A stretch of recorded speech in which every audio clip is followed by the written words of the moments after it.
Hello મિત્રો, કેમ છો? Good morning, Sitaram. તો આપણે નવો વ્લોગ સ્ટાર્ટ કરી દીધો છે. તો સ્વાગત છે તમારું બધાનું ફરીથી નવા વ્લોગમાં. તો આપણે ચા પાણી પી નાસ્તા પાણી કરીને તૈયાર થઈ ગયા. તો ચા બનાવી નાખી, મેં ઓલા કેટલી ભરી દીધી છે. અને ઓમભાઈ ધાર્મિકભાઈ માટે જ્યુસ બનાવી, કેમ કે ધાર્મિકને મજા નથી હમણાં. જો કે આવે તો સારું છે, પણ એના માટે મેં જ્યુસ બનાવી લીધું. એ જ્યુસ પીને ગયું ટ્યુશનમાં, અને મારા ઓમભાઈ વાંચે છે. અને અત્યારે જોવો કેટલા 8 ને 10 થઈ ગઈ. 7:15 છે ને, બહાર ગ્રીલ સાફ કરતી હતી.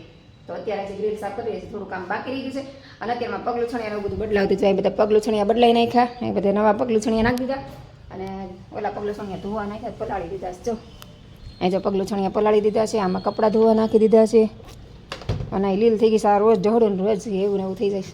કેમ કે પાણી ભર્યું રહે, કેમ કે મશીનનું પાણી જાય બહાર. આ ગેંડી છે ને એનું પાણી આવે, એટલે એનું ભીનું રહે ને એના હિસાબે લીલ થઈ જાય છે. અને હું છે ને ક્યારની જો આ ગ્રીલ સાફ કરતી હતી. આ બધું છે ને મારે સાફ કરતા છે ને 1 કલાક થાય પાક્કી. અહીં બધે જો સાફ કરી નાખે, તમને બતાવું જોઈએ કે તમને ધૂળ નહીં દેખે છે એકદમ ક્લિયર. અહીંયા પહોંચીશું, જો પોતું જો અહીંયા પડ્યું, કેમ કે આ એક સાફ કરવાની રહી ગઈ છે. આ ગ્રીલ આખી નીચેથી સાફ કરતી ઉપર સુધી સાફ કરી આવી છે.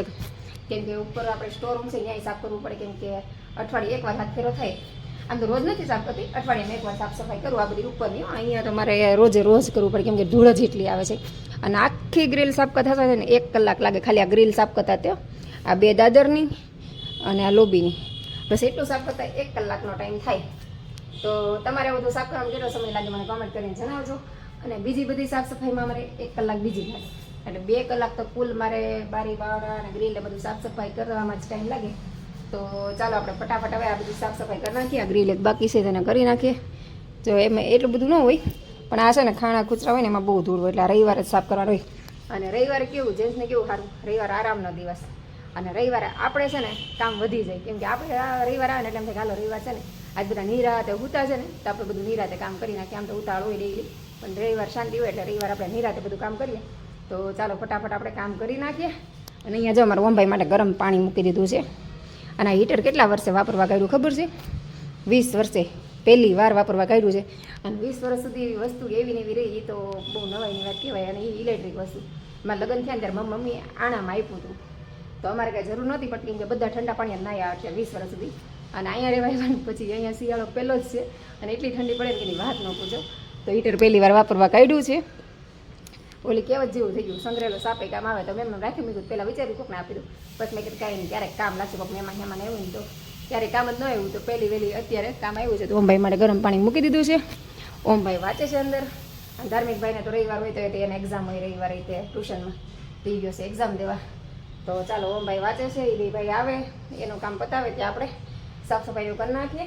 હજી દરવાજા બારી બાવણાને બધું સાફ કરવાનું બાકી છે. આપણે ઝુંપડનું કામ પતી ગયું ને, અમે હોલ જાગી ગયા છે ને, નીચે ને ઓમને સમજાવે છે ને, હજી પતાવીને રૂપાડીને બાકી છે. અહીંયા જો બે બાપ દીકરો બેઠા છે.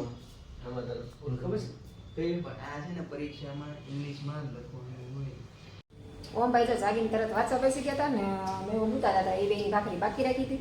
તો મેહુલ જાગી ગયા છે ને, ઓમભાઈને વાંચવાનું પૂરું થઈ જાય એક્ઝામ દેવા. તો એ બે માટે જો ભાખરી બનાવું છું. મેં કીધું લાઈ ફટાફટ ભાખરી બનાવી નાખું. મેં તો સવારમાં નાસ્તો કરી લીધો, એ બે બાકી હોય, મેં ધાર્મિકે કરી લીધો હોય, અને આ બે બાપ દીકરાને બાકી હોય. તો ચાલો ફટાફટ બે માટે ભાખરી બનાવી નાખીને નાસ્તો આપી દઈએ. અને અમારા મીરાબેન ની આવી ગયા. જો મીરા, હાય. આ કોણ છે? અથર્વ, તારો ભાઈ છે. તો અથર્વ ભાઈ આવી ગયા છે. જો ઓહો, બહુ ફાઇટિંગ કરતા લાગે છે. વાગતું નથી તને? હે, તો દિવાલે તોડી નાખ. ભાઈ વાગી જાય, હાટકા ભાંગી જાય. દિવાલ ઉપર ધડાધડ મારે વાગી જાય છે. આમ જો આ બહુ તોફાની છે ને. જો છોકરાને બહુ મજા આવે અમારા ઘરે. મીરાબેનના ભાઈને લઈને આવ્યા છે. અને મારે જો કપડાને એવું સુકાઈ ગયું છે, તો હાલો આપણે કપડાને લઈને ઉપરના 2 વાગી ગયા છે. અત્યારે નવરી થઈ અત્યારે મેં જો છોકરાને હિંચકા નાખ્યા છે. તો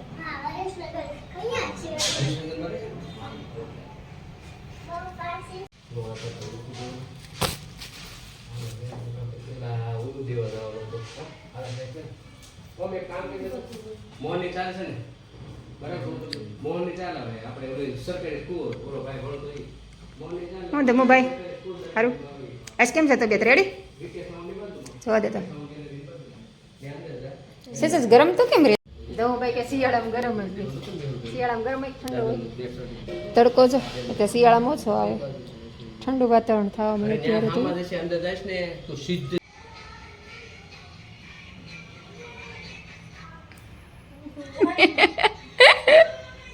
એ શું કરશો યાદ કરશો હું યાદ કરશો ભણવાનું હા તો હું ભાઈ જો કેવું ભણવાનું યાદ કરે ઉતા ઉતા કા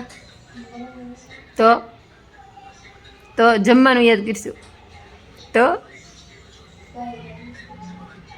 તાવ જેવું લાગે છે હજી કેમ લાંબુ થઈ ગયું નબળાઈ લાગે છે તો કહુરિયા ખાવાનું રાખ ને ટીટી લાગે ટીટી એક આ જો ટીટી લાગે છે બે ટીટી થઈ ગયા ટીટી ખવોરિયા ખાવું પીવું કાંઈ ધાર્મિક ભાઈ બેઠા બેઠા મસ્ત ફોન જોયો છે ને રસોઈનો સમય થઈ ગયો છે 6 વાગી ગયા છે અને રસોઈ બનાવવાનું બિલકુલ મૂડ નથી આ બે જો ક્યાર ના ફોન જોવે છે અને મેં બોલીને થયો ને આજનું વાતાવરણ છે ને બોરિંગ છે કંટાળો આવે છે તો કંઈ કામ કરવાનું મન નથી ને રસોઈ બનાવવાનું તો આજે બિલકુલ મન નથી ને એમાંય છે રવિવાર તો બધા ઘરે ને ઘરે ને મેં બોલ તો ઘરે હોય છે રવિવાર હોય ત્યારે તોય ખબર નહીં ક્યારે આવે 5 મિનિટનું કંઈ 2 કલાકે આવે ક્યારના ગયા છે કે હમણાં 5 મિનિટમાં આવું હજી નથી આવ્યા તો વિચારું છું રસોઈ શું બનાવવું ત્યાંનું વાતાવરણ જો કેવું શાંત છે એકદમ ક્યાં એવા જ દેખાય છે છોકરા શેરીમાં એકાદું દેખાય તો એક ભાઈ છે એ અંદર જમે છે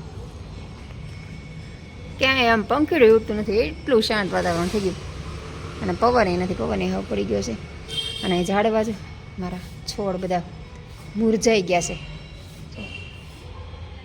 આ શિયાળાના હિસાબે આવું થાય છે અને આ તો જો હાવ હુકાઈ ગયું હમણાં દેશમાં ગઈ હતી ને એમાં હવે આવીને કેટલું ધ્યાન રાખું તોય પાન ખેરા જ કરે છે ખબર નહીં ક્યારે સારું થશે હવે નેલો કરે બધા જો પીળા પડવા માંડ્યા રોજ પાણી આપું જ તોય આજે વહેલા રસોઈ બનાવી નાખીને વહેલા જમી લીધું ને 7:30 થાય ને તો નવરા થઈ ગયા ને અમારા ધાર્મિક ભાઈ જો જમી કાઢવીને આરામ કરીને ચાલતા પીગડા વાંચવા કા વાંચવા જશો ને પાછો વાંચજો ભાઈ હા ધાર્મિક ભાઈ વાંચવા જાય છે ને હું ઓમભાઈ ફોન જોતા હતા અને મેં તો વહેલા લઈ ગયા એ ત્યાં જ તો એને રવિવાર હોય ને એટલે દોડાદોડી કરીને થાકી જાય અને અમે હવે પલભાઈની વાટે છીએ અમનો દોસ્તાર પલ આવવાનો છે તો એને જમવાનું છે શર્મિલાબેનની બહાર ગયા તો એની વાટે શું આવે એટલે જમવા દઈ દઈ પછી ખાલી એના વાસણ બાકી રહેશે બાકી વાસણ બધું ઉઠીને કમ્પ્લીટ થઈ ગઈ હિંચકા ખાલી બેઠી બેઠી બહાર આજો બે આવી ગયા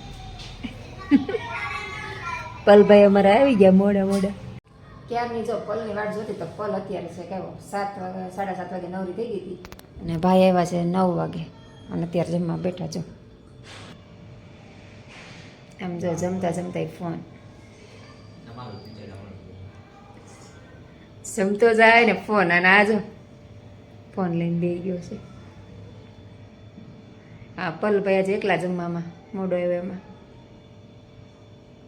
પલને એકને જમવાનું બાકી હતું એને જમી લીધું અને આપણે થઈ ગયા નવરા અને હવે બે વાંચો બેન ધમભાઈ તો પાછો ધોઈ ગયા છે અને મેં તો જેમાં વગરના જ સુઈ ગયા તો આપણે જો નવરા પાછા આજ તો બહુ વહેલા નવરી થઈ ગઈ તો ચાલો આજનો વિડીયો આપણે પૂરો કરી દઈશું તો તમને મારા વિડીયો ગમ્યા હોય તો લાઈક કરી દેજો શેર કરી દેજો અને ચેનલ પર ન હોય તો ચેનલને સબસ્ક્રાઈબ કરી દેજો તો આપણે ફરીથી મળીશું કાલ નવા વિડીયો સાથે ત્યાં સુધી બધાને સીતારામ ગુડ નાઇટ